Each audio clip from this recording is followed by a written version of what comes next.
So this meeting is the meeting of the Eastham Climate Action Committee. I believe the recording is on, and this meeting will be video recorded and broadcast over local access channel 8 and through the town website at www.eastham-ma.gov.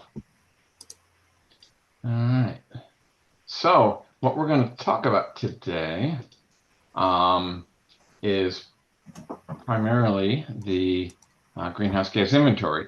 But I wanted to first, I don't think we have any visitors, so seeing no visitors, we'll go ahead and move on from there.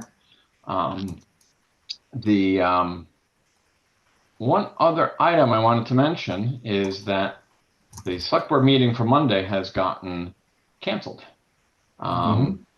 And because of that, they're pushing the Climate Action Committee update to the date of our next committee meeting. So that's a little unfortunate. So I just wanted to throw out a question to the group. We could potentially move the meeting, but I don't want to. I really don't want to set a precedence of having to move the meeting because I know everyone has set up their calendars, and I appreciate that.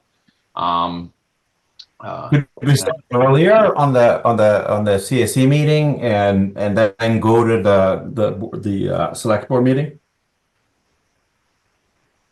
Yeah. So the select board meeting will be at 5:30, and our meeting would be at 4:30.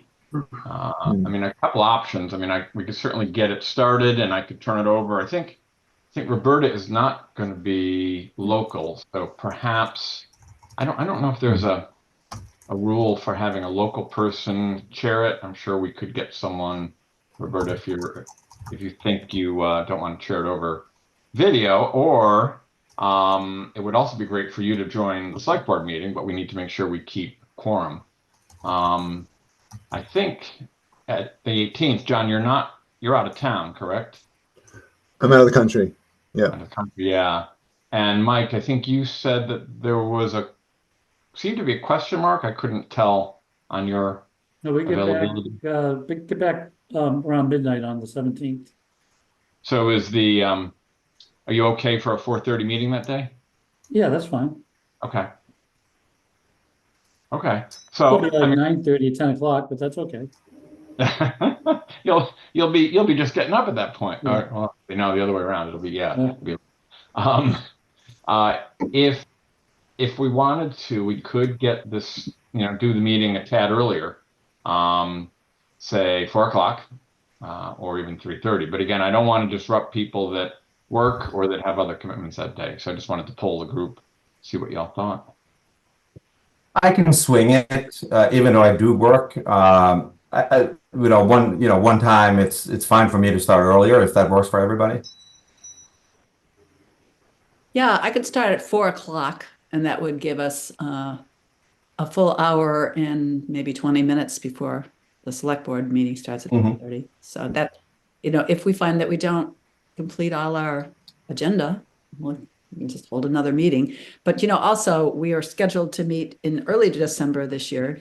I mean, the second Monday in December is the 9th. So it's not all that far off from the 18th. Good point. Good point. Yeah.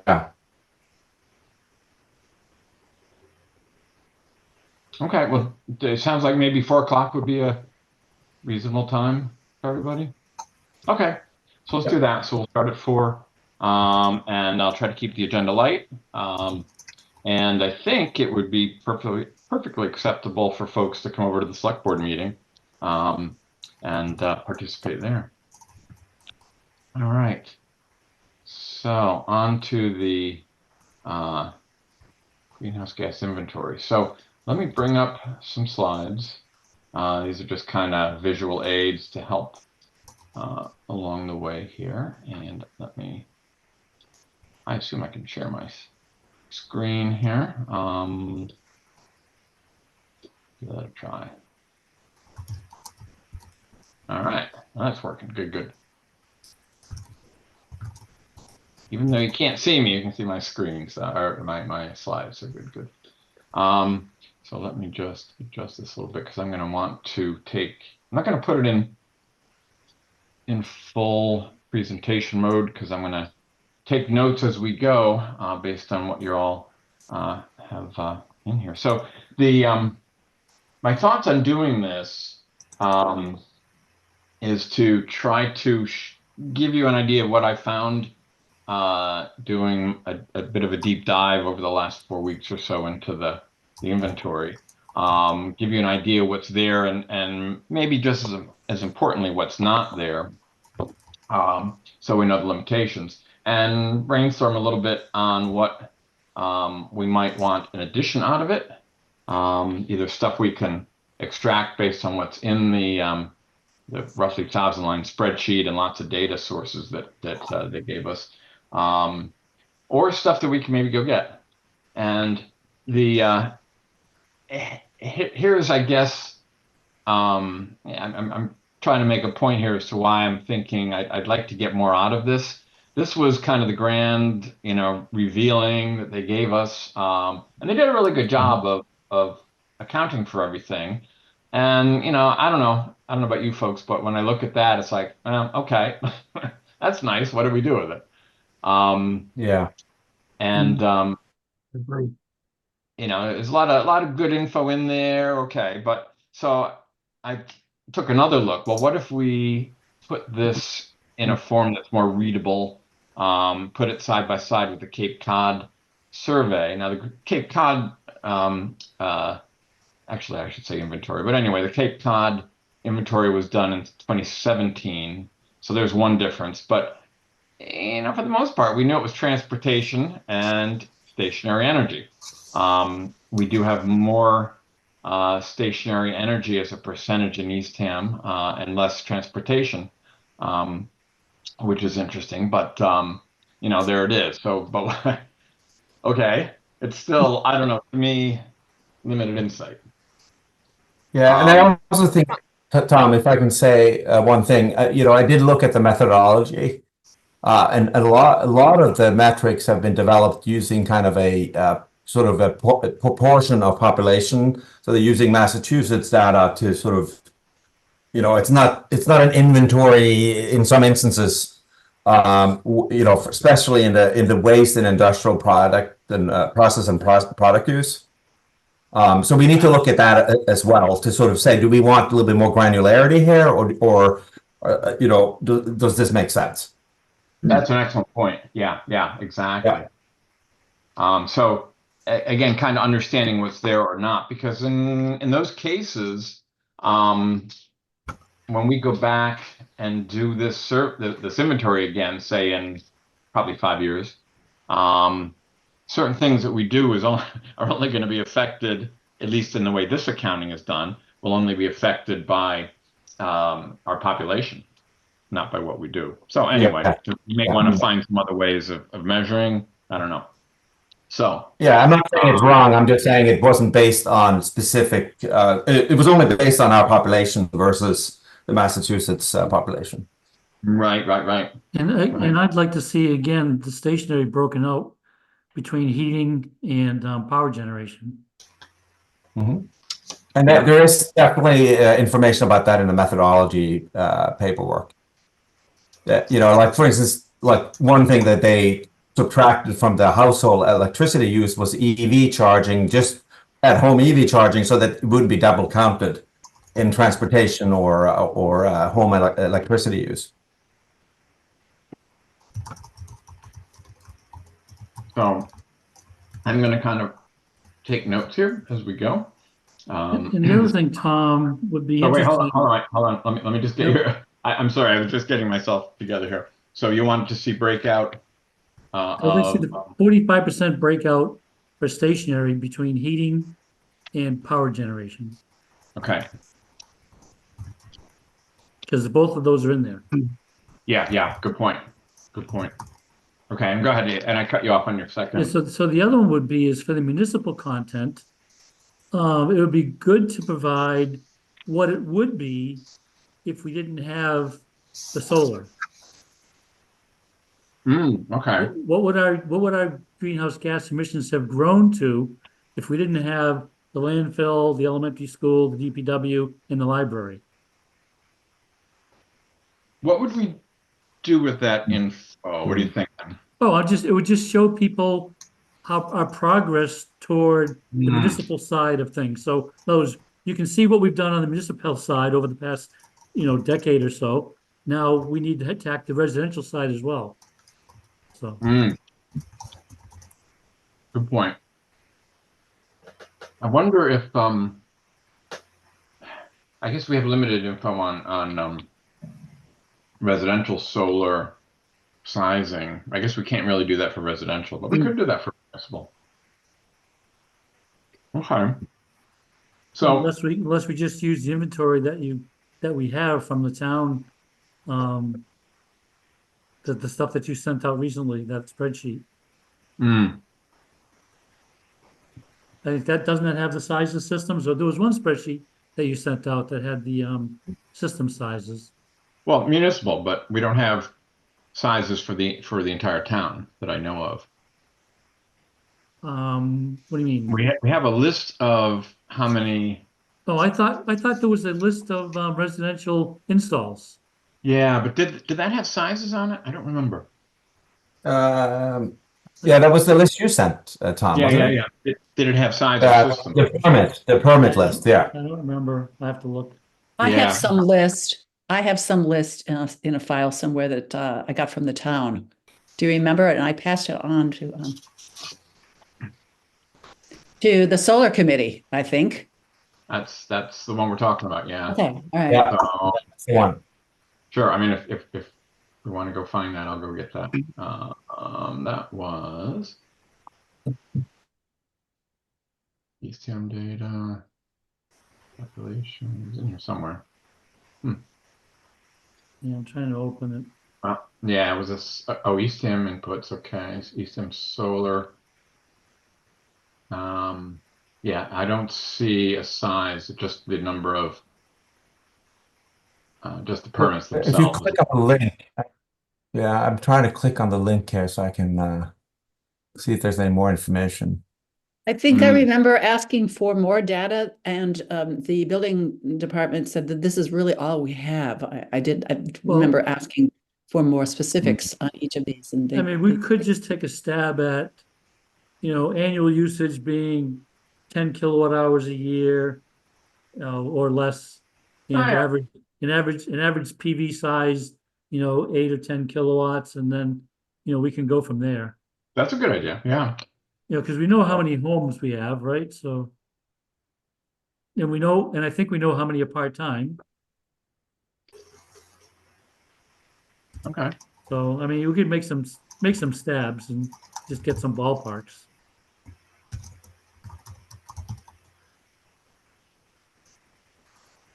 I mean, I thought at some point we were saying we thought we had like 8 or 10% penetration in town. Yeah. Yeah. That'd be interesting. Okay. Well, let's keep rolling here. This is good discussion. So what do we want to use this for? Well, it's it's a baseline to measure progress against. So we would do this again in some number of years, likely 5, I think. The Eastern Research Group pulled a lot of data that I didn't know existed. It's kind of interesting what's really out there. So there may be even more if we want, but there is a reasonably solid foundation in the transportation and the stationary. But we'll go through some of that and the waste.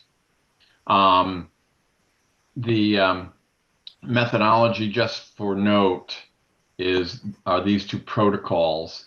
And it does indeed follow it. I went and looked at those protocols, and so if there's questions about why they did this or that certain ways, it probably was because it was laid out in fairly good detail by these international organizations that try to get continuity and clarity in these inventories.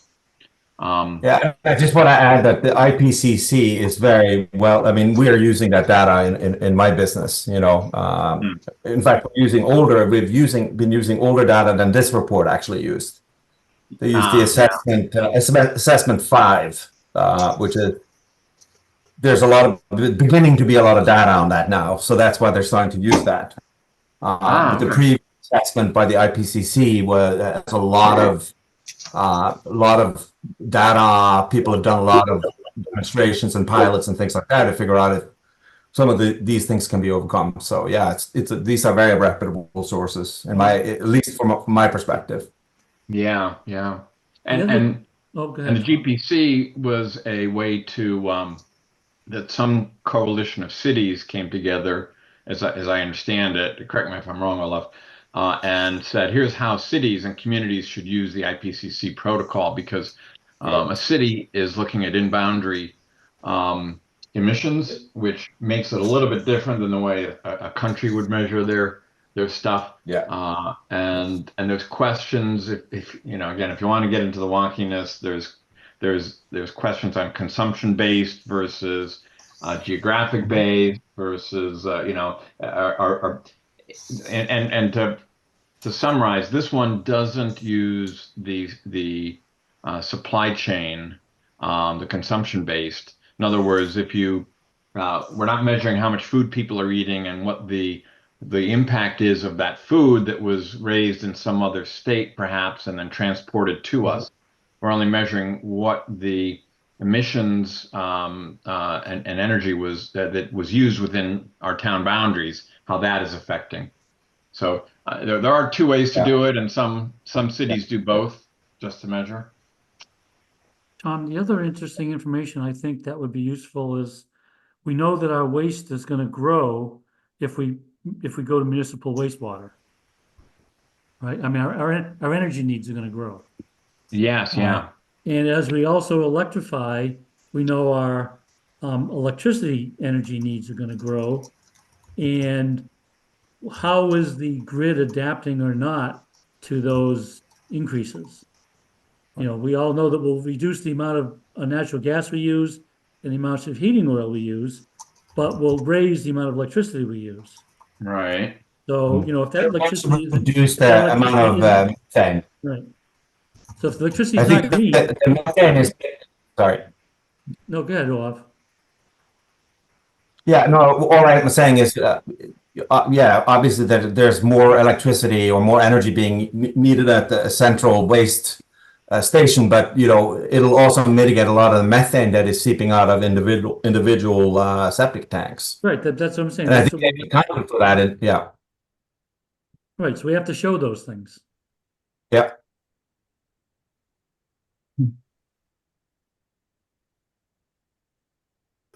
And Mike and company, I wonder if there are other kind of trends that we can anticipate that will have some sort of fundamental effect on the major sources of the gases. Well, here. electric vehicles too. I mean, migration. Right.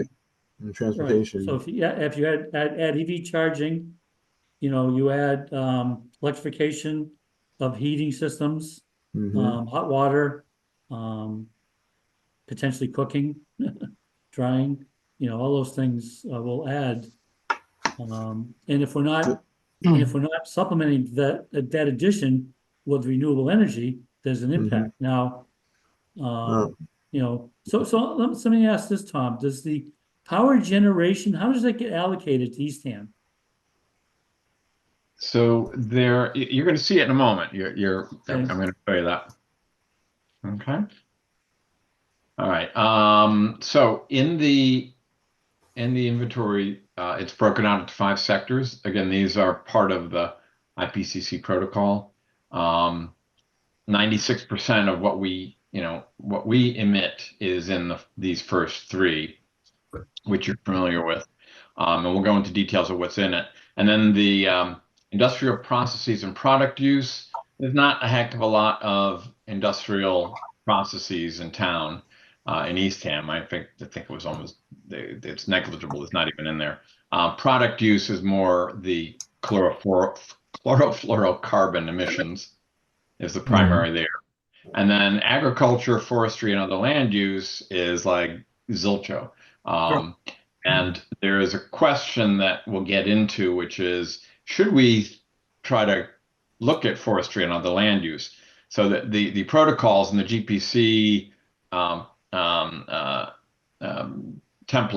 have a basic and a basic plus, I think they call it. We did the basic. There's another one that not all towns have, I guess very few towns have been bringing up, and that's adding in sequestration and forestry and land use. So I think that's coming up. So keep that in the back of your mind. So remind me Oh. again, Tom, is the seashore included and the high school included or not? So yes, they are included. Okay. Yes. But they are not broken out. Mm. All Okay. right, so here's the protocol. I'll go through this next couple things really quickly, but you'll have these slides for reference. They're on the shared drive. So again, this is the GPC protocol, which is how do you apply this to community scale? You can see the major categories, and they've broken it down into 3 scopes.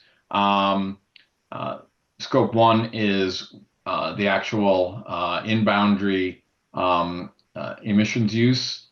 Scope 2 is the indirect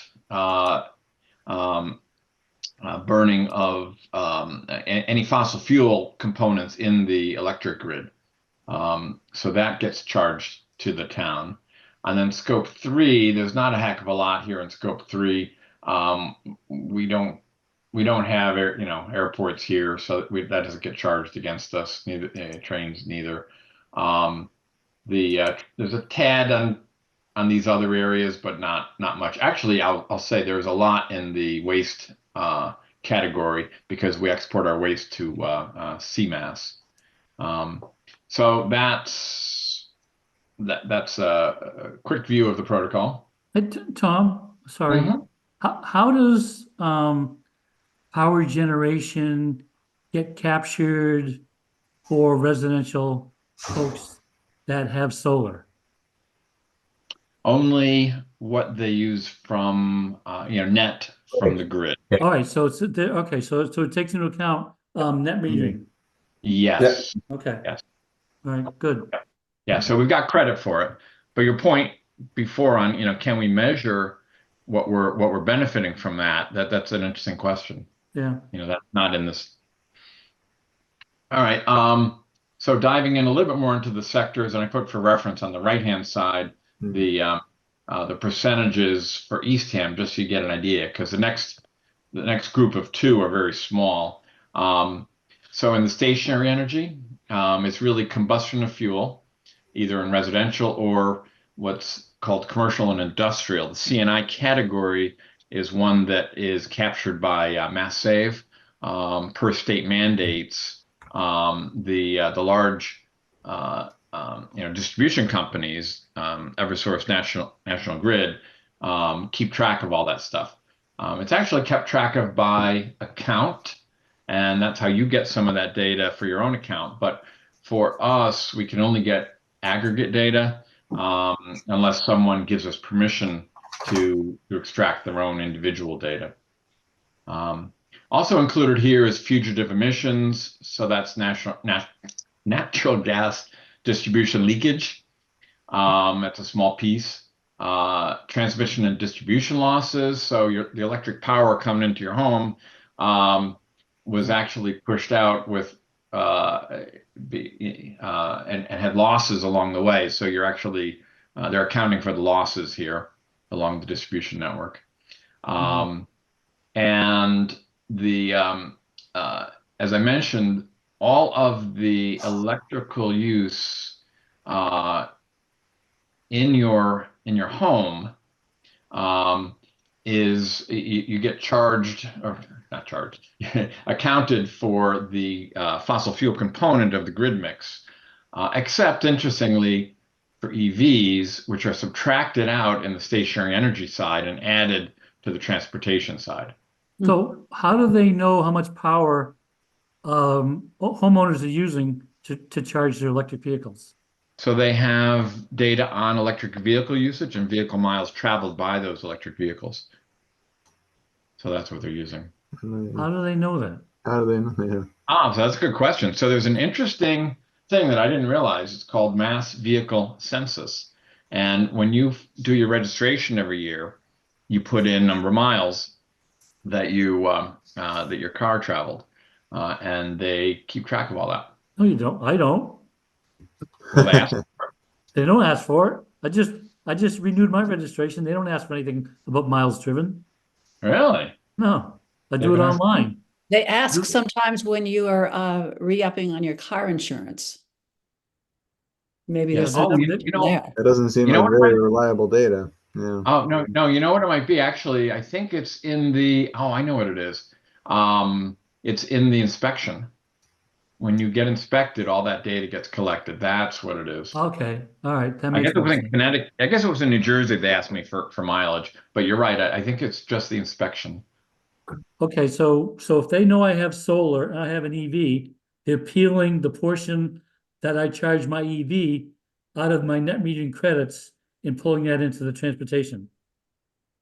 Really? Yes. Wow. Interesting.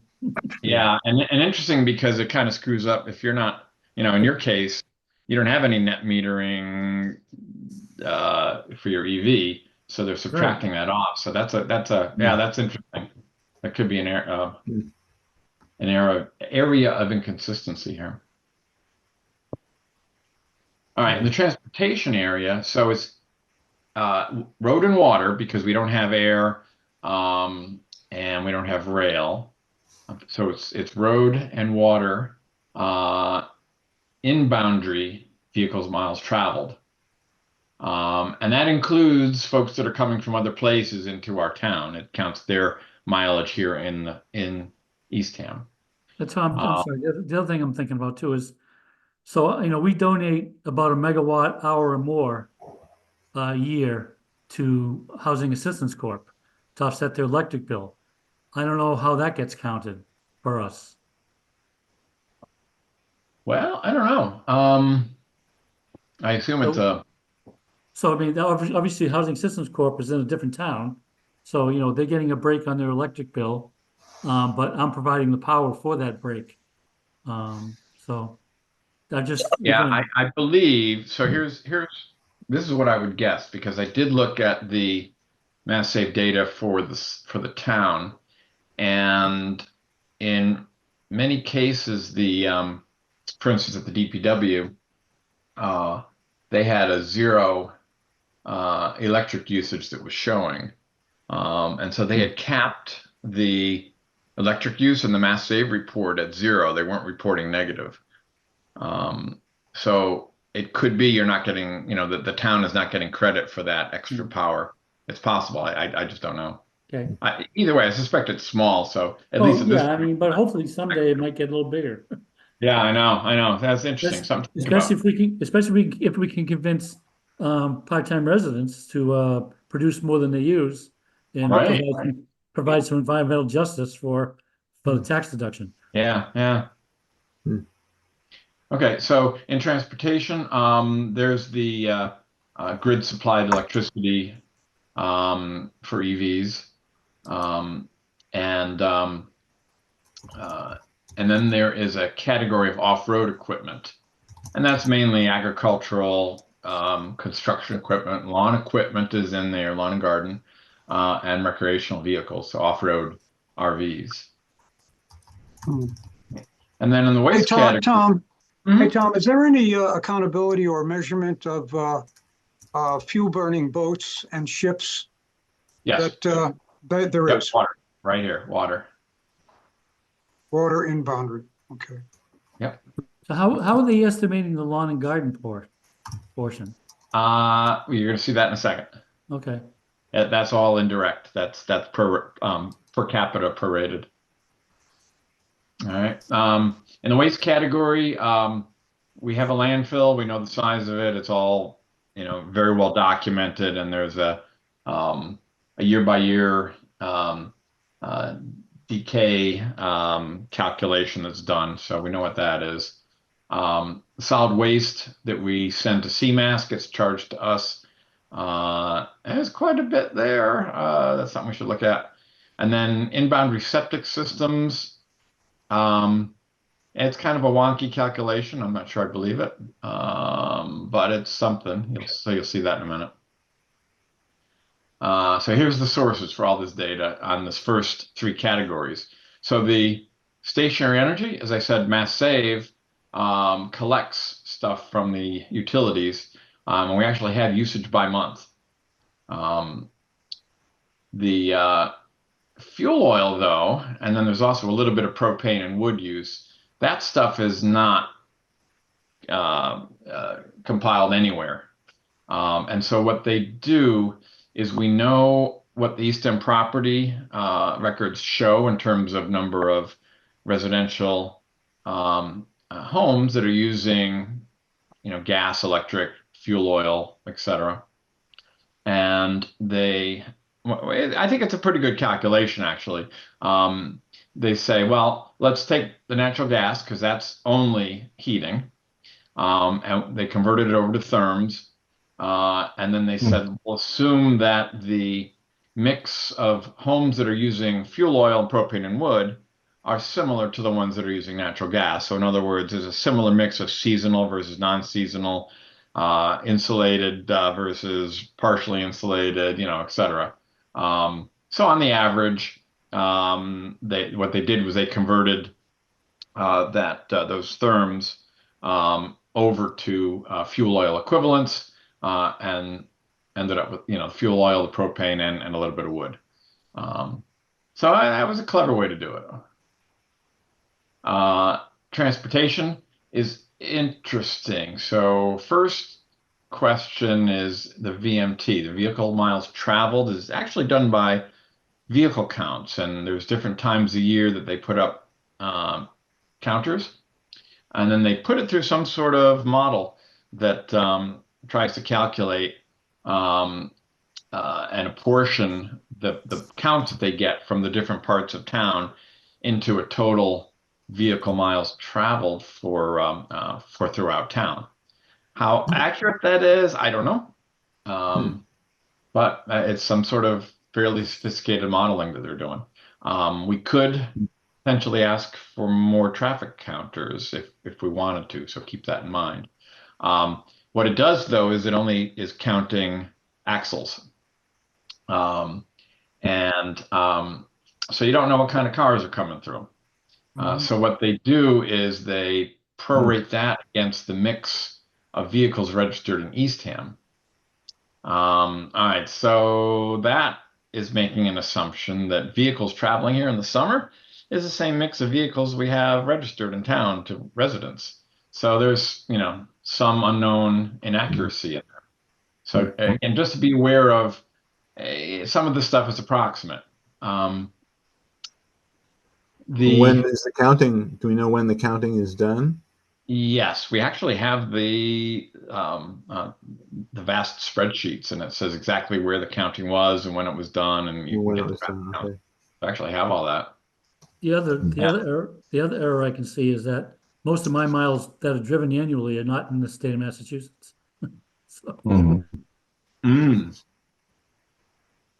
Yeah. Well, of course, we don't care about those towns are supposed to account for your mileage in their. No, but I'm saying we drive back and forth to Texas. That's over 4,000 miles, and I do about 5,000 a year. So right. So Right. those other states get your vehicle miles. how do they know that? Well, the same way that theoretically that we do No, counting. but I don't get an inspection in other states. They don't. No, your trigger Your axles are getting your counted. axles are being counted. Yeah. Okay. When you drive by, you're being counted. I was wondering maybe it was charging stations that they're using charging stations as a count as well. Good. No, not that I know of. They're just counting axles. So how many times, how many cars are driving on the road? So the mass vehicle census, there's extra data in here, but the miles are not being used in our transportation. No, what I'm saying, Tom, is when I go to get my car registered or inspected, they notice the amount of miles I had on that time versus previously. Right. And I believe from an EV perspective, they're counting all of that energy as being in the state of Massachusetts. Okay. Oh, I see what you're saying. Yeah, that's correct. Yeah. So that's what I mean by granularity. Now you need to go you have to have much more data to be able to differentiate. Yeah. But my question is, what would we do with better data? You know, That's- as maybe Well, one of my I'm sure, questions. I'm sure it's a minority and it's just, as I had a professor used to say, you worry about flea shit when there's elephants loose, right? But at Yeah. some point, Yeah. we should know miles driven in-state versus out of state, Yeah. Mhm. particularly. I agree. I totally agree. But to get that level of data is a lot more complicated, right? I mean, Yeah. we can't even figure out like how much, like what's the profile for an oil user versus a gas user. You know what I mean? Mhm. Yeah. But I do think that's a fair way to do it. The other thing I noticed, by the way, Tom, and maybe this is related to it, and maybe it's thinking forward. We always talk about is the national seashore part of this counting and all that kind of stuff, and I'm thinking. I read that the thing you sent out, Tom, the greenhouse gas initiative from the Park Service. Yeah, which is And it very seemed interesting. I didn't know they had that. it was a little outdated, but one of their goals was very similar to Mike's in that to reduce to increase carless transportation. And I'm thinking probably from a seashore perspective, that just means adding trams and parking space, right? Mhm. But this was something that was, I think it was a little dated. I looked at some of the goals. They were like 2020 goals. So it must have been an older version. But the question is, does it make sense to partner in some way with the seashore? I think I mean, yeah, I mean, just to kind of have a dialogue. I mean, their headquarters is in Wellfleet and a lot of their facilities are in Eastham. yeah. One of the ideas that I think I've used this as an example of interesting but non-obvious things that you get when you brainstorm a little bit. Um, Yeah. it's the idea of shuttles to the beaches, Yeah. right? So the initial idea has been tossed around a lot. I think Mike had some good ideas in there and started bringing up that conversation, but it quickly goes into the question of practicality of how, where do you pick Mm. people up? Do you drive up and down every road in town? Do you make people drive to parking lots somewhere or walk to parking lots, or how do you do that? And and the next insight was, well, let's see, where are there a lot of people hanging around town in the summer? Well, they happen to be a bunch of people parked at at the Sheraton and at a bunch of motels. Oh, so what? Why not have a shuttle then, as at least as a start, that goes to those locations, so you don't have all these cars that are happily parked overnight suddenly on our roads during the day, Mhm. rushing into a beach where they get queued up to try to get into the beach, and they're reparking at the beach, and they're spending money um, trying to get into the beach. So why not have a shuttle that goes to each of those motels, and you could probably charge a couple bucks and offset the cost of it because the people won't be paying for parking. Um, Mhm. that's really interesting. Now, it turns out that there had been that had been tossed around a little bit, both by the Chamber of Commerce and by the town. Mm. By Roberta, do you remember what it was? Was it the Conscom or the Beach Committee or something like that? Um, Yeah. and they evidently had some problems because the National Seashore was giving them a hassle about bringing another shuttle into the beach parking lots at the seashore. So Hmm.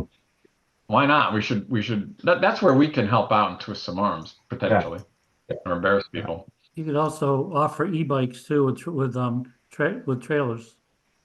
Yeah. Mm-hmm. Although after the fire at Idle Yeah. Time Oh, in yes. New Orleans, yeah, let's let that go for a We were little. speculating if that was the cause. Is that the cause? I don't know. No. I think it's last I read it was under investigation, Hmm. but that Yeah. batteries were in the fire, but not sure if it was a cause. Mm. Anyway, let's keep moving.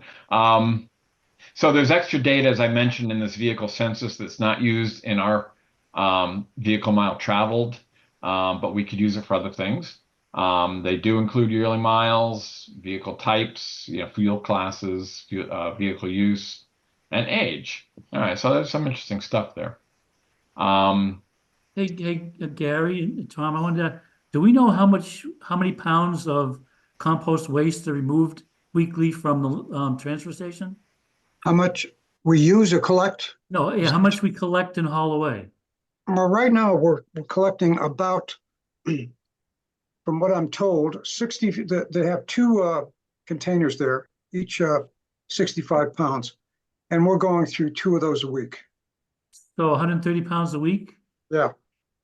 Okay, so that should count for something too. how often do they pick up, Gary? Oh, they pick up every week.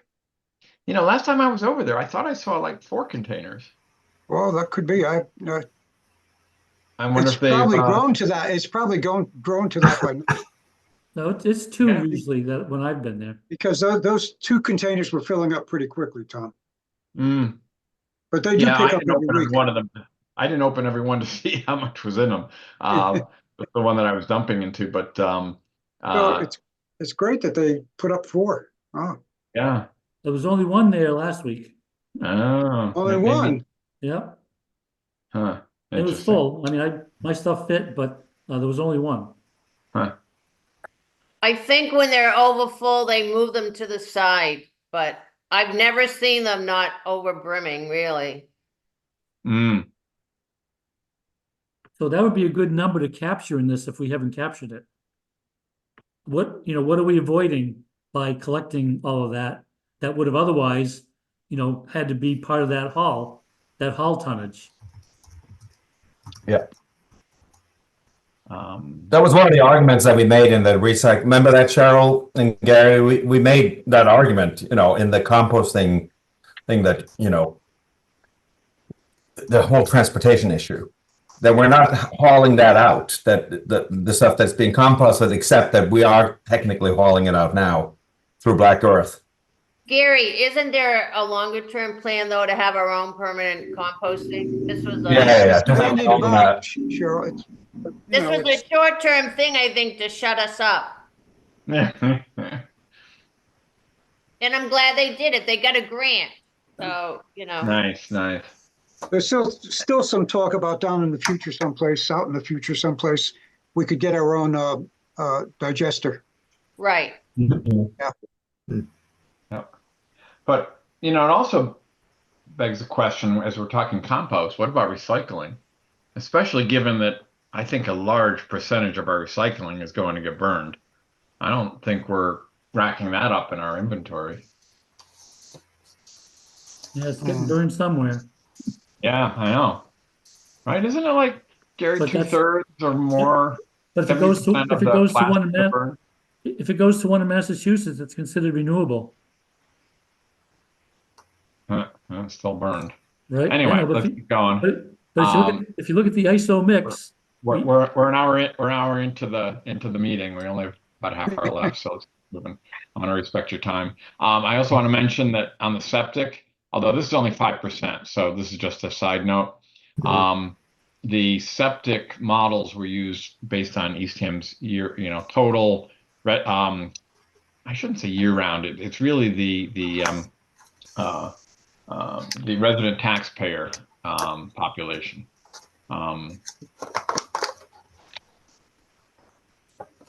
So I think that's mostly year round. But anyway, that doesn't account for summer visitors. So that's interesting. All right, so these are the last two sectors, small stuff. Although when you add up all the IPPU things, it's actually, it's almost rivaling the waste category. And as I said, that's chemical products, which we don't have too much of, refrigerants and aerosols, and hydrofluorocarbons. And then not much going on in here. In agriculture, they make an attempt at counting the fertilizer application on lawns. And then the other thing that, as I mentioned, this current inventory does not go into the more complicated issues to be able to talk about sequestration. Because if you do sequestration, you have to do land use. you have to do land conversions, you have to do a whole bunch of stuff. And as I recall, the IPCC protocol said that you can. They're trying to focus all the inventories based on human emissions due to human activity. So in other words, if you have a forest that nobody touched and it's just doing its normal thing, trees are growing, trees are dying, you don't count that unless you put that under some sort of conservancy, uh, you know, uh, um, and lock it up so that it will not be developed in the future. And we can look into that, but that's kind of what I think I was reading. All right. Hey, Tom, I had my hand up. I just wanted to say something about sorry. right there. So this is the thing that I tend to come back to, in terms of emissions from refrigerants. And one of the, as I mentioned earlier, it was based on the Massachusetts, greenhouse gas emissions from that, and then proportioned out to residents, which is not necessarily bad, but we do have, potentially an actionable pile of window and portable air conditioning units sitting in a transfer station. I just want to, I'm interested in knowing what happens to the refrigerant that is in those units. This, Tom, is that let's go back to the refrigerants and the pile at the transfer station. Studies have shown, and both from EPA and from the California Public Utilities Commission, CPUC, they've done extensive studies on leak profiles for different types of refrigeration equipment. And typically, residential equipment, stuff that has been factory charged, typically tends to leak when it's being disposed, i.e., when we take it out of service and put it into the dump. That's usually when we leak.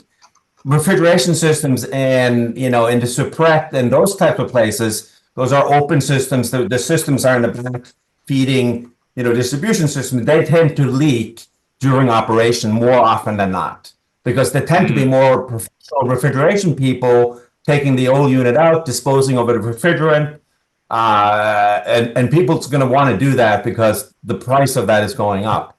And so I'm just curious, and maybe this is something to discuss with the recycling committee, so you really just find out what exactly happens, because there's a lot of CO2 equivalent in that pile.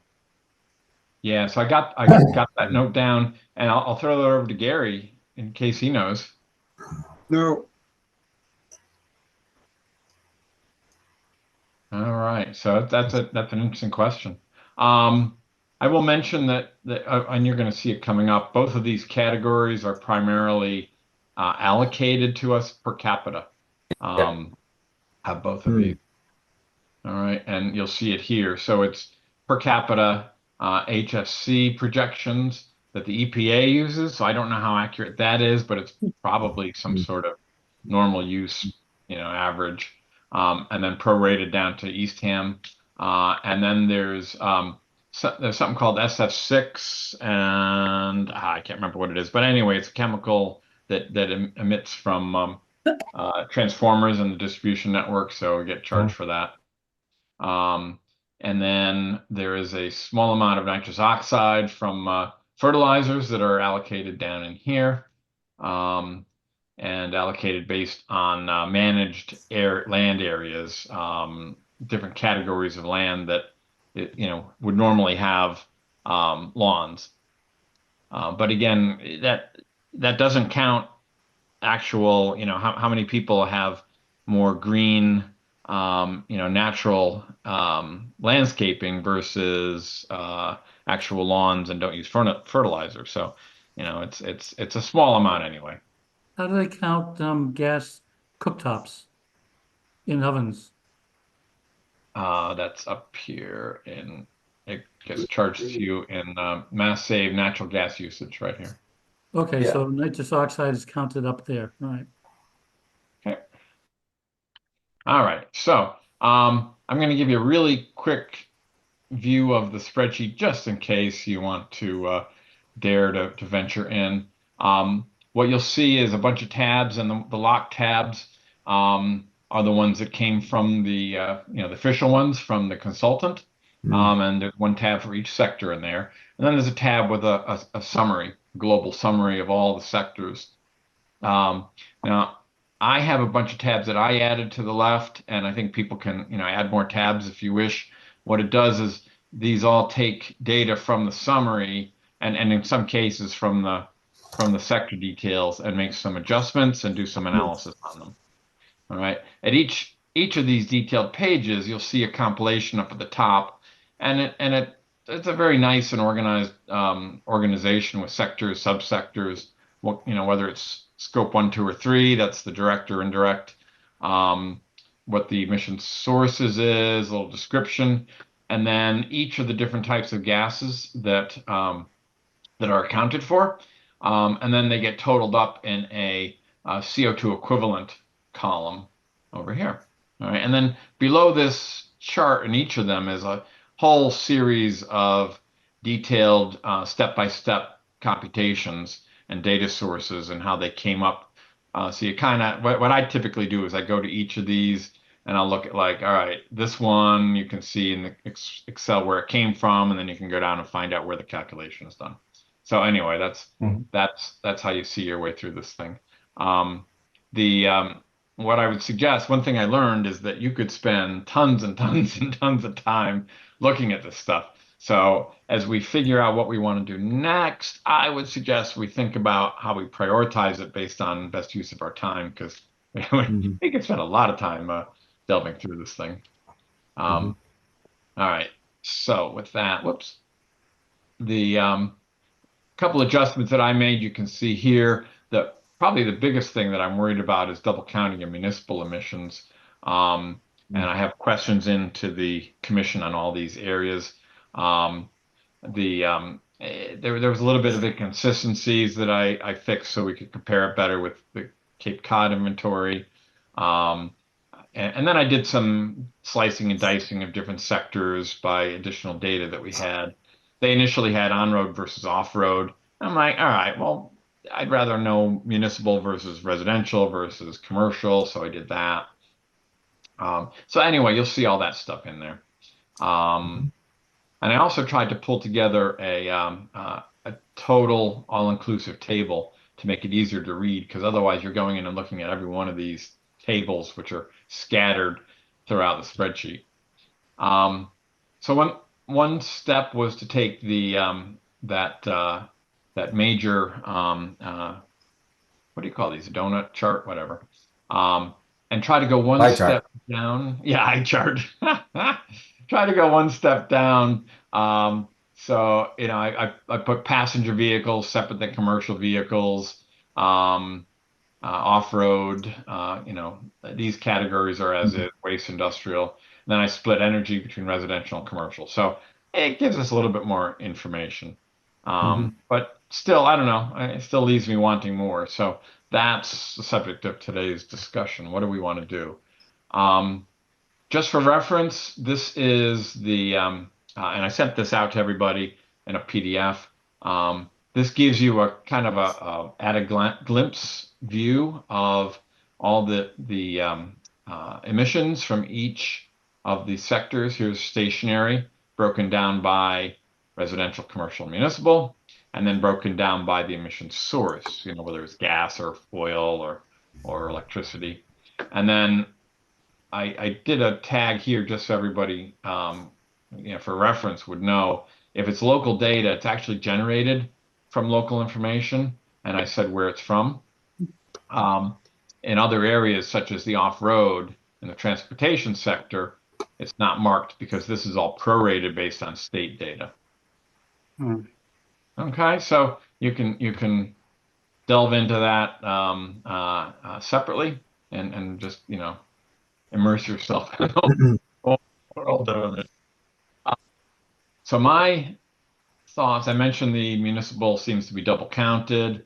Bus traffic is not included. So I have a question to the commission on that. How much is that really? I mean, we don't have any buses registered in Eastham, so therefore, we're not, none of that is getting counted.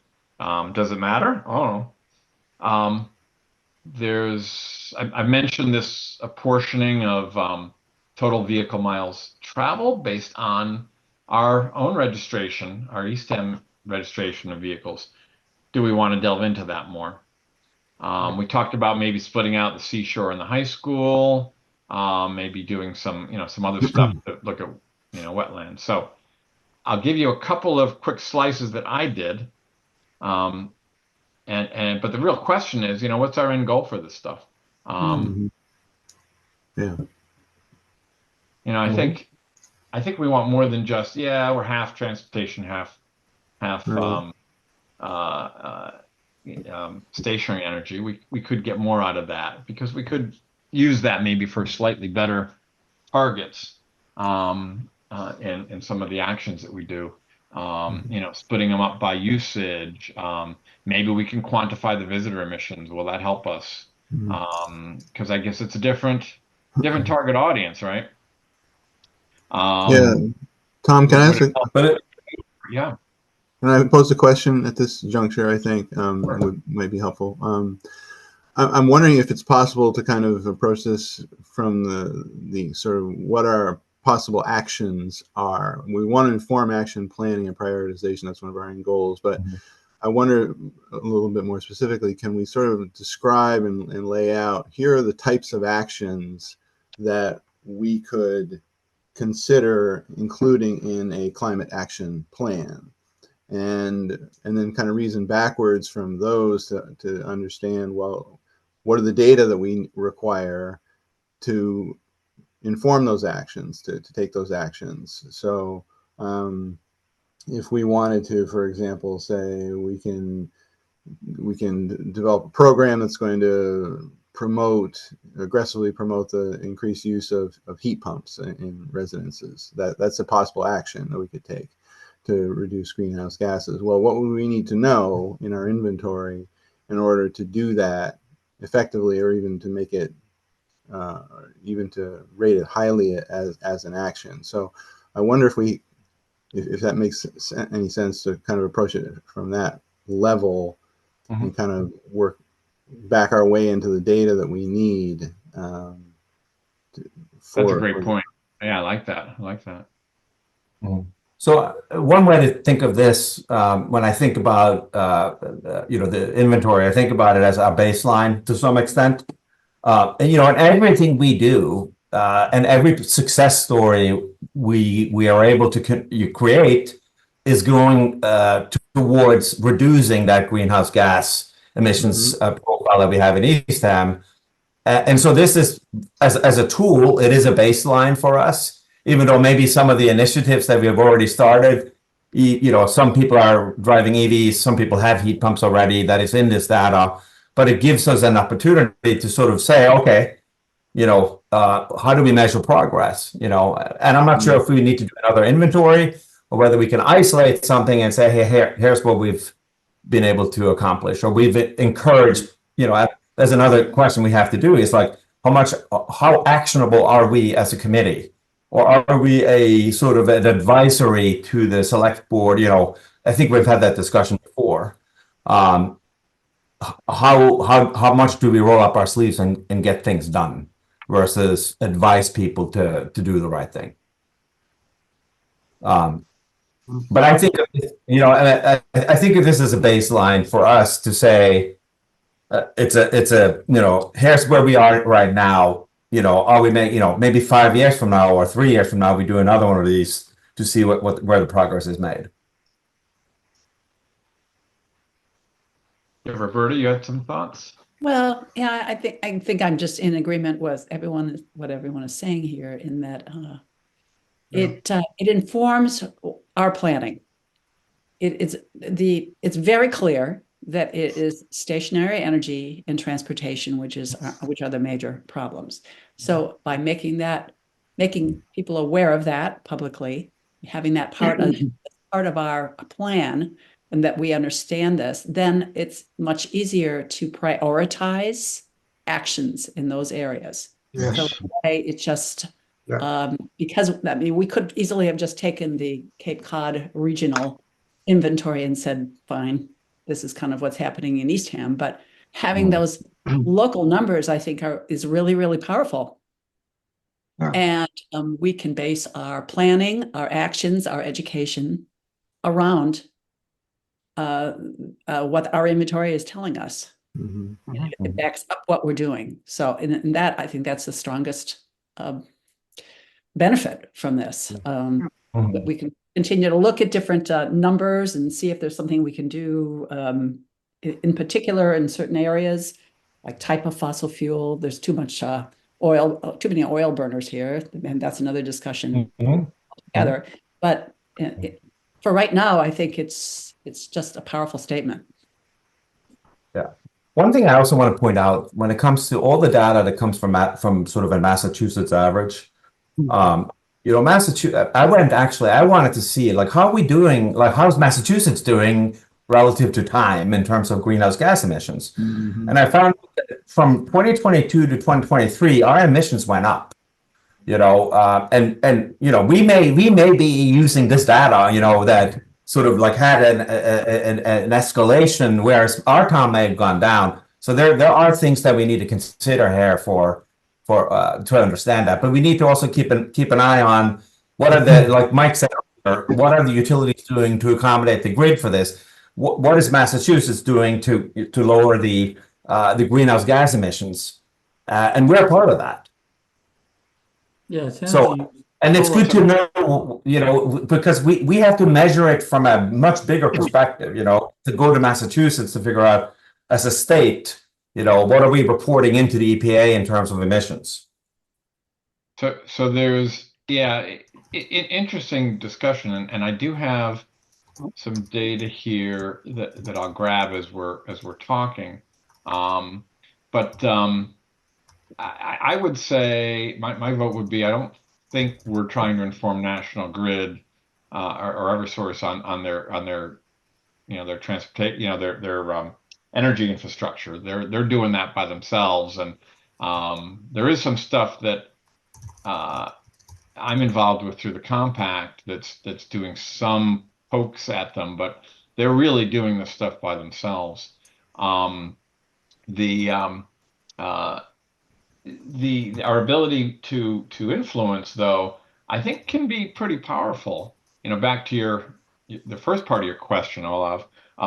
Yeah, we do advise, but as we advise the town, we can advise in areas of policy, we can advise in areas of action, we can advise in ways that would influence people to, you know, to act, and the town to act, and businesses to act. So I think that's really our challenge. We're not going to go, you know, for instance, the climate action plan is going to reveal a lot of that stuff, and we're getting the town to be engaged in that expressly for that purpose, so that we're not sitting there saying, hey, you know, our committee has to go figure out how to implement and fund a beach shuttle, right? We're going to suggest that the town do that, and that could either be, depending on the actions we're suggesting, it could be something that goes to town meeting, or it could be something that the town just adopts in its policy.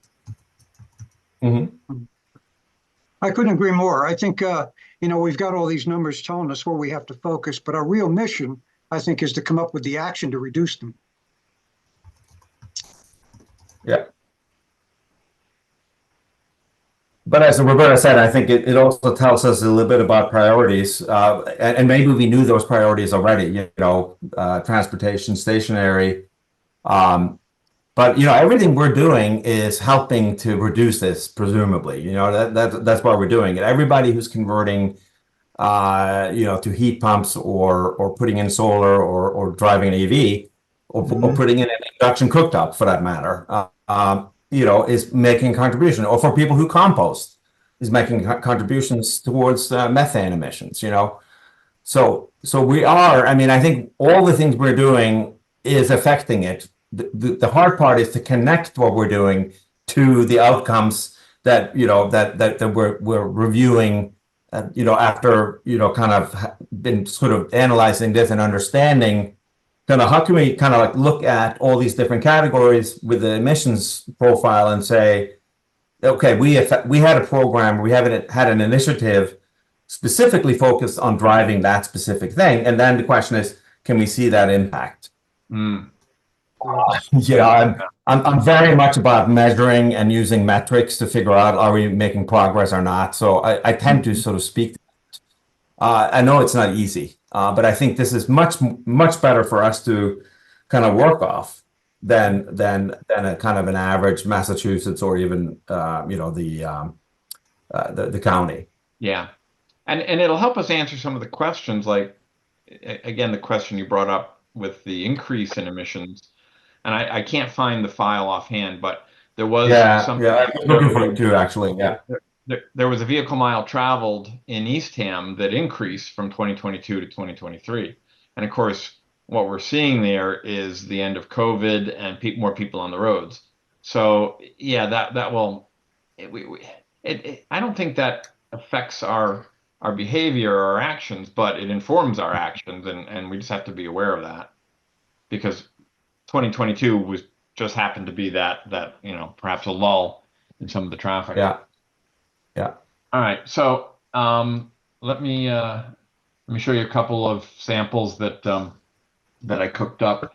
So here's perhaps an easier to read than a pie chart or a donut chart. Again, breaking it down one more level so that residents can see what their pieces are. You can see the residential stationary energy here and vehicles here, and then there's the commercial. There's a total waste and then total product, IPPU. So we don't have any industrial. Do we have any industrial? Any businesses here that are classified as industrial? No. Okay. Tom, is there any way to break out municipal? Because I'm just thinking, like, as a county, like, well, what about the town? Where is, because we're looking for money and taxes and do this and. Right. Oh, absolutely, there is. And So you I see would that. add a column for the town, if you could. So If you see that chart, like maybe as in you that, Well, yeah, move forward with drawback it. to that, there's a drawback to there that. it is right here. It's a very small percentage. There it is right there. Yeah. You feel like it could be a demotivator potentially. Yeah, exactly. Oh, But you got to start Yeah. somewhere. And it's interesting. So again, it's good for us to know.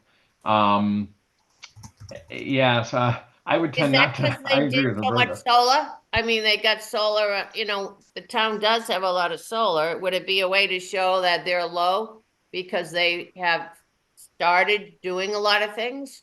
Yeah, that was that note that we put, that we had that That's what earlier I said discussion. before. So that's on our list to go do. Yeah. And plus, Actually, the transfer station solar array is probably included maybe in that. Yes, it is. Good. It is. Yeah. So we could do that. We could add, on here, a box that says this is energy use that is offset, that is only renewable, so it's not emitting. So Right. That'd be interesting to show. Tom, Mhm. I'm on the left side of this chart. I'm showing left and right. The pie chart and the bar chart are the same data, correct? Yes. All right. So if stationary energy includes heating versus electricity generation, again, I'd like to know what the breakout is. Okay, so actually I should go back. You said same data. There's the underlying data sources Because are natural gas, well, let me finish. The underlying data sources are the same data set, but it's actually different data. So on the left, this is actual emissions, and on the right is just the count of how many homes have oil versus gas versus the okay, others. good, got So it. it goes Okay. into the data on the left, but yeah. So my fault, my apologies. I Yeah, the mislabeled percentages it. didn't make sense there. Yeah, for sure. Okay. Yeah. Okay, but of the 8548 metric tons of CO2 equivalent, how much of that is gas-fired power plants versus people heating their homes? This is gas use in the homes. This is Well, residential, So where's the right? gas to generate power?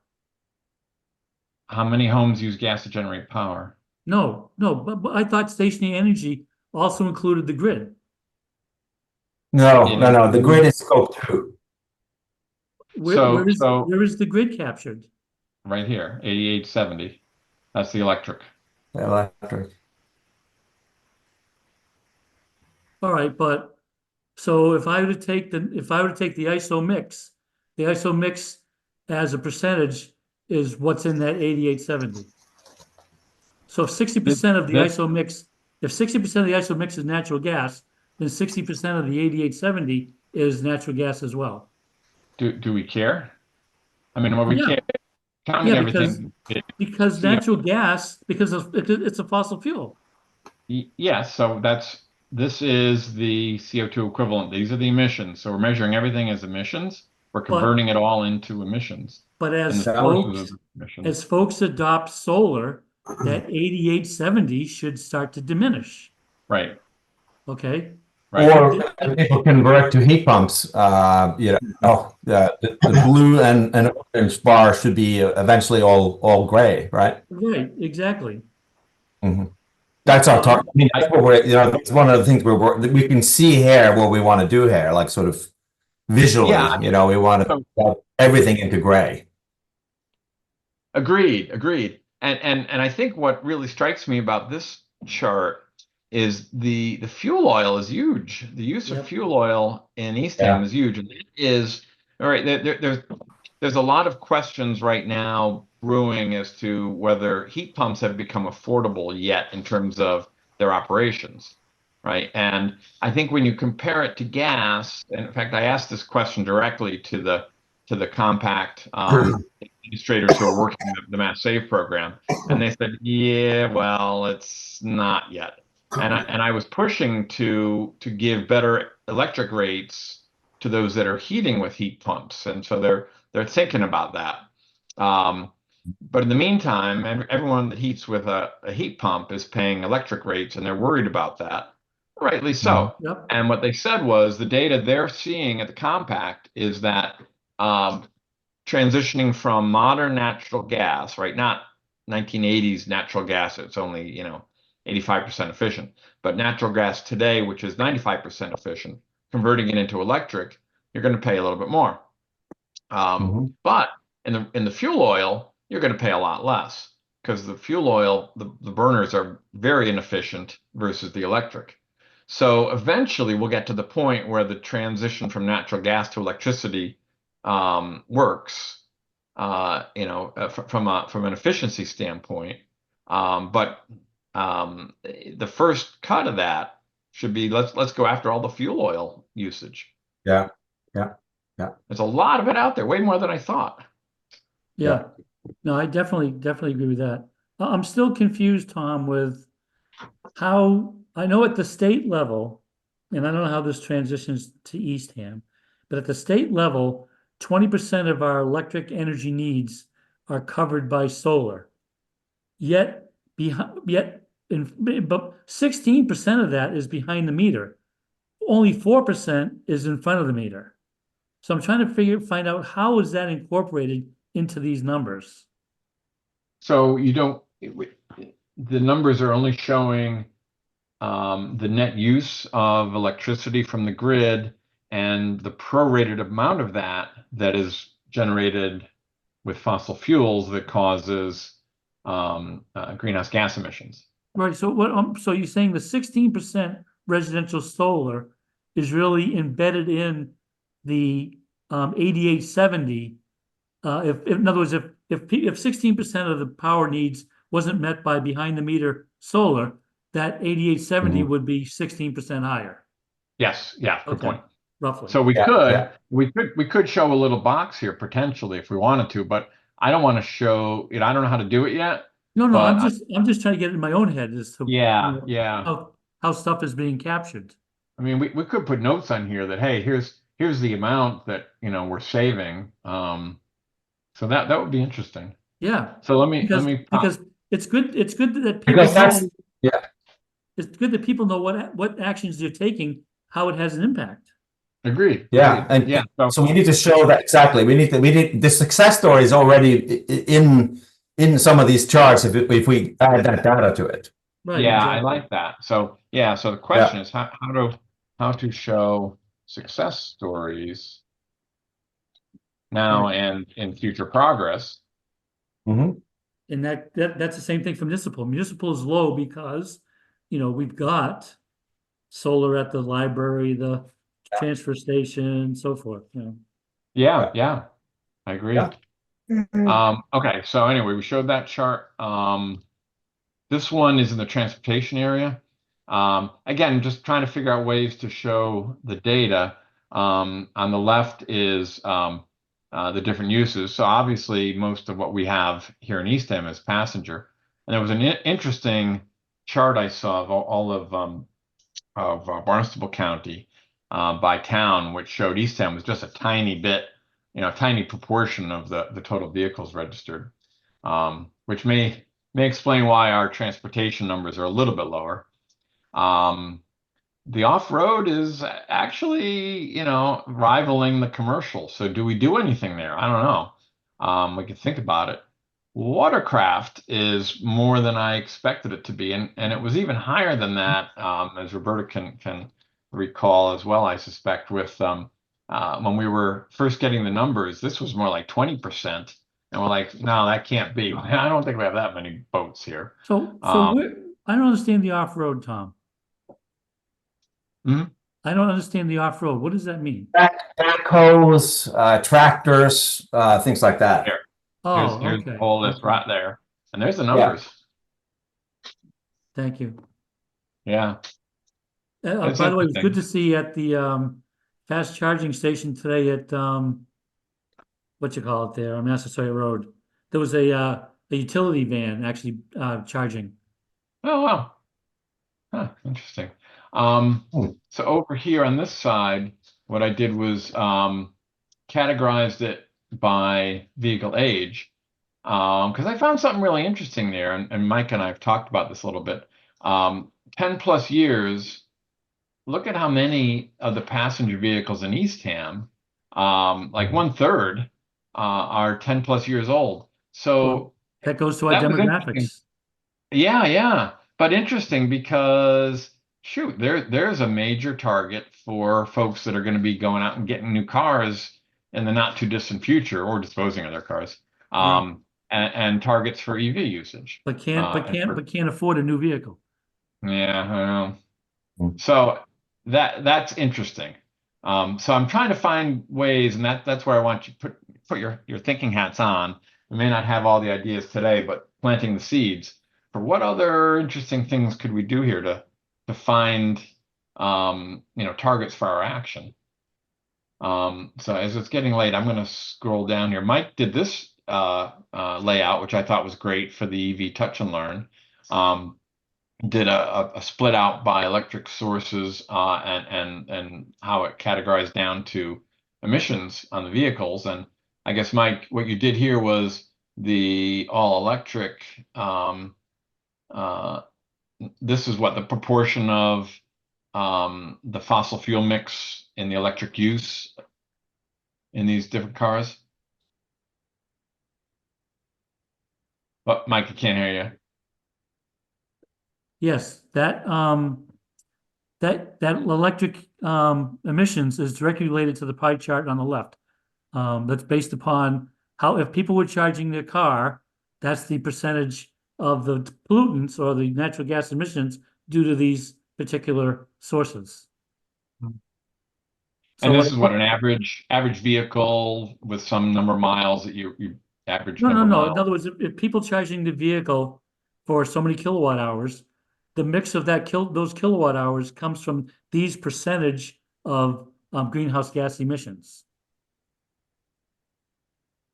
But the emissions would So be based on mileage, right? yes, correct, correct. That's So, annual emissions based upon probably 12,000 miles per year. Um, okay. so By the way, I 65, so 65% of that um, 2.5 thousand pounds of CO2 equivalent comes from natural gas power generation. mm, That's what that means. So every okay. state every state has a different mix. If you look at Vermont, that green bar would be a lot lower because Vermont is like 95% renewable. Because it's hydro. Mhm. And Right, right. if But like we me, got to. if you have solar, that green bar goes down to zero. Yeah, yeah, which is awesome. Maybe you could show that on here. That'd be great. Add a line for that for solar, all electric with solar and zero. Yep. That'd be great to show. Mm. And by the way, as I was putting the numbers together, this 38%, I don't think that I'm not sure where that came from. I thought it was on your chart. Yeah, I don't know whether the charts changed. So transportation, you were doing vehicle transportation. Total vehicle transportation in Eastham is what? 30, okay, no, that's not it.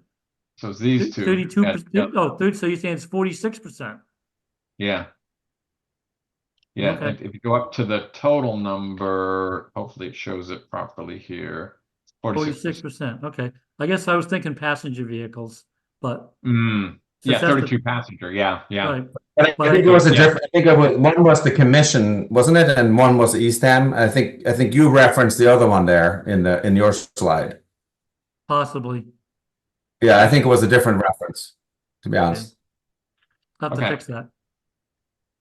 Or just change the label. The other thing I was trying to do, I think this is a failed attempt, but again, just to plant some seeds and thought process. I'm like, well, how much of our on-road transportation is from visitors? It must be a lot. And so I grabbed the data. We don't have data in Eastham by month. They only do counts at certain times of the year, and then they do adjustments. But we do have bridge traffic daily, actually. So I grabbed bridge traffic monthly, but I can't rationally say there's a line here to draw beyond which is all due to visitors. So if you have any ideas, we I want to discuss it here, but throw those ideas over to me, and we'll see if we can do anything. This was kind of interesting. So then I said, well, how about we compare to the regional? And I did a comparison based on the actual greenhouse gas, the metric tons of CO2 equivalent, the total from Barnstable. And then I drew a line representing the Eastham, percentage as a population, which is around 2.5%. Now, granted, that's full-time residents, doesn't include visitors, so it's not a perfect number. But the stationary energy in Eastham versus the total stationary energy as a percentage of the total stationary energy in Barnstable comes up to around 2.7 or so percent. And it's a little bit more stationary energy than you would expect based on our population, and a bit less transportation than you would expect based on population. These are all within fractions, but look at the waste. Why the heck is the waste so high? I mean, that's twice what you would expect, almost twice. So I don't know, Gary, you've dealt with that. I don't know if you have any thoughts on that, but that would be interesting to talk about. Yeah, we did talk about that. And it's an ongoing problem. We have the highest waste per household in all of Cape Cod. And it's simply the fact that it comes down to the fact that there's not enough separation being done by the residents before it gets to the transfer station. And a lot of stuff that can be recycled or certainly goes in the wrong bin, it's going into solid waste instead of going into bins that they're designed to go into. Interesting. Interesting. I didn't realize that either.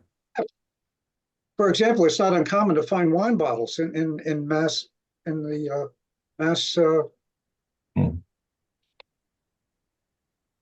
solid Well, waste.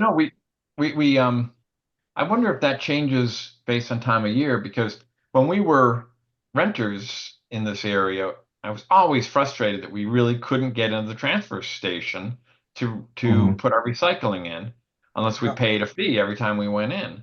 Right. and so we got our hauler to collect the recycling, but then found out that first of all they decided that we should put the paper in the same trash because they were tired of people putting soggy paper in the recycling, so they wouldn't take paper. And then, as far as I could tell, when they actually collected it, eventually they just threw it all in together, in with the solid waste. Yeah. Yeah. So do we work? So there's maybe some And action. in a small defense of the recycling committees, past and present, they do extraordinary amount of outreach to the community on trying to educate them on separating their trash from recyclables and solid waste. So a lot of information goes out, but I don't think much is getting through. Obviously, it's not getting through. And it's frustrating.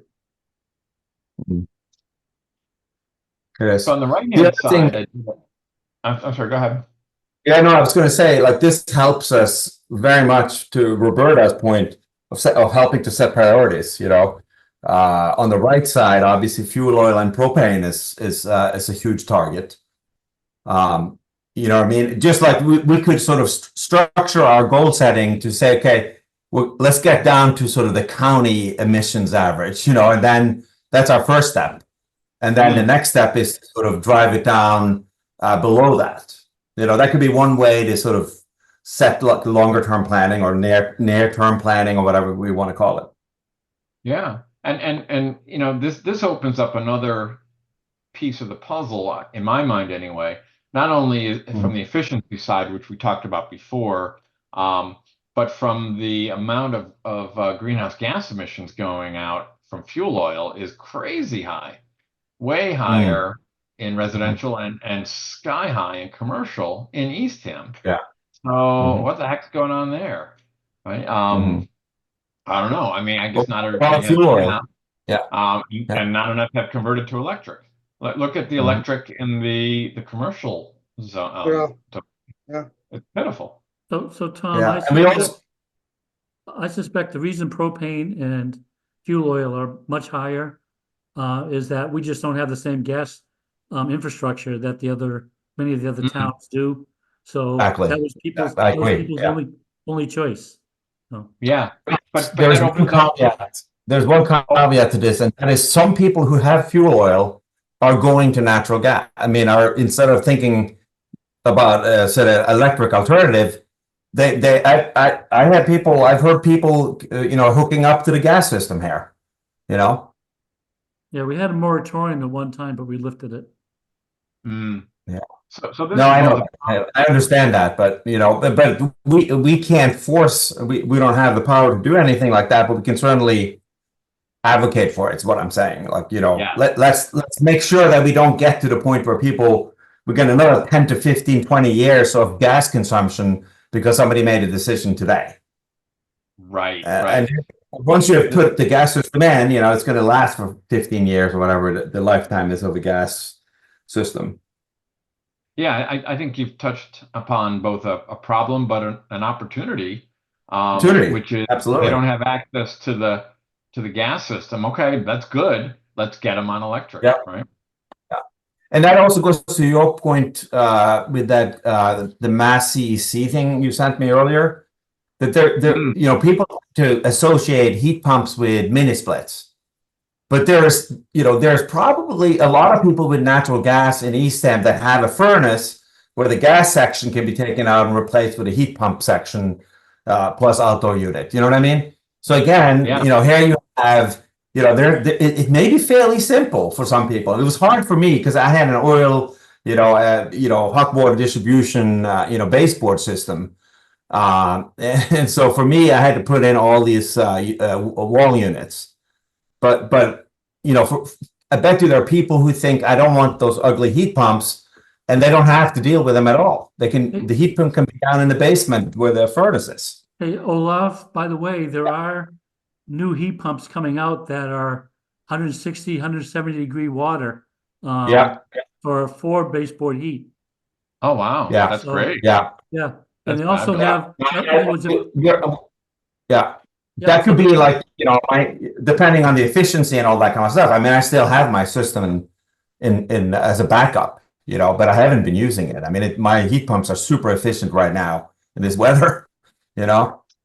I think there's a lot to be done here because one of the resistance points in the fuel oil, and we've heard this from people that have come to us, is that typically in the oil category, they have an oil burner, oil boiler rather, oil fueled boiler that is doing radiant hydronic heat, in baseboard hot water radiators. And that doesn't easily translate over. So they have to abandon that whole thing. At least that's typically what the installers are suggesting, and putting in, ripping it all out, putting in whole new heat pumps. Yeah, Massey is fixing that issue now, aren't they? Aren't they requiring you to disconnect or eliminate or something, which may or may not be a good idea long term? Yeah, I know. But my point is, I think there's alternatives to what the installers are pushing right now. Mike mentioned one. If we can get 160 degrees, then you could put that into the hot water radiators. That's a current limitation that we have right now. Another is our daughter just went for bids on an old steam natural gas system, and most of the installers wanted to push mini splits, and they had to put mini splits all over the house. And you didn't quite get good coverage, and we've seen that here as well. People are struggling with how many heads that they're putting in and how many rooms they're affecting, and if they skip a room, how they're going to get heat to those rooms. So what my daughter asked them to do, and she found two that were able to give her a quote, was to put in hot air ducts in the basement. And they said, "Oh yeah, that's easy." And one unit outside, and it was actually cheaper. So that was very interesting. But she had to push to find an installer that would even give her a quote on that. Yeah. No, I had the same situation.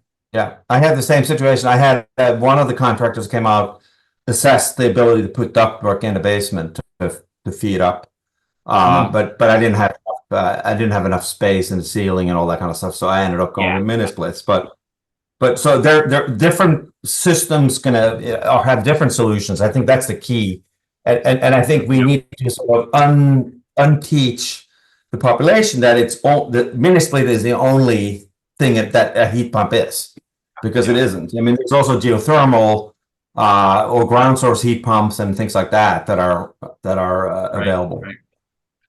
All right. So we've been pulling together some ideas. Again, in the interest of time, if anyone needs to drop out, please go ahead, because we've gone long. But I've been accumulating the ideas here as we talked. And I had another slide here. I had some ideas of my own that I pre-populated it with, in season versus off season type of heating versus cars, because it's different populations. Can we break out transportation to the beaches? How much do we actually reduce if we do, some sort of beach shuttle or some sort of incentives to walk or to bike? What else did I have? Should we compare Eastham to other towns? We're starting to get some data. Would that be useful? I was thinking maybe even doing kind of an average residence footprint that's embedded in this data. Would that be useful? And then, John's question, which was, how do we, how do we inform our data analysis by what we want to do with it? I also have one other chart. Let me throw here, and that's ideas on making this data real to the residents. When we say 86,000 metric tons, what does that mean? How do we make this real? How do we compare it? Sometimes they'll compare to like 1,000 miles driven or some sort of metric, or compared against some average, or maybe equate emissions to cost. Hey, if you reduce emissions, you're going to reduce your cost. So looking for ideas on all of that. again, given the time, if some want to stay a little bit later, that's okay. But I was going to suggest I'll send this out to you all and maybe think about that and throw down some of the good ideas. And let's see if we can compile something, because this will all inform our climate action plan. Mhm. Any burning thoughts that I should record right now and get on the page? Do we have most of it? Okay. Well, good discussion, and throw out some ideas, and we can do some more cuts on the data in different ways, and Mhm. try to, again, the initial goal. Tom, are you keeping this in the climate action In the library? shared drive. Yep, it is. Yeah. Okay. Perfect. I'll update Okay. that, right? I'll update this because these extra charts are, that I just populated are not fully in there. Yeah. So I'll do that right now. Okay. All right. All right. Very Sounds good. good. Thank you, Good guys. discussion. Yeah. Thanks for hanging, and thanks for the good ideas. Yep. All right. Thank you for Take care. organizing. Hey, guys. Thank you.